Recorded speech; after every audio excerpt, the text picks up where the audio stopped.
So in a nutshell, or like the big eagle's eye view, damp buildings can make you sick with mold spores, with mold spore fragments, with mold chemicals, with mold mycotoxins. Those are two different things.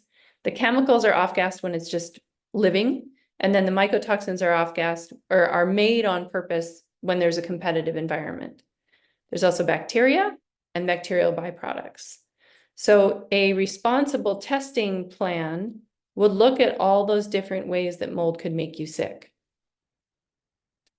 And when I sat down to do the math to figure out, well, how many different versions of damp or water damage building could there be? I took the number of spores times the toxins they can emit, times the bacteria, times the toxins they can emit, and I came up with 14.7 million possibilities.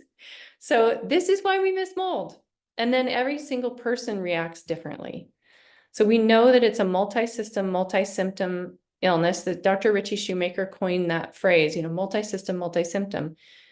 It's more common than not that every person in the environment has a completely different presentation and timing of symptoms, and they may need a different cluster of tests, depending on what's going on for that person.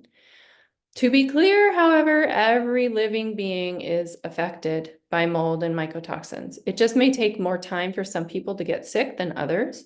That depends on the type of mold you're exposed to, whether there's the presence of mycotoxins or not, the duration and the dose of exposure, that person's individual susceptibility, which has to do with their nutritional status, their previous exposures, their genetics, all kinds of factors.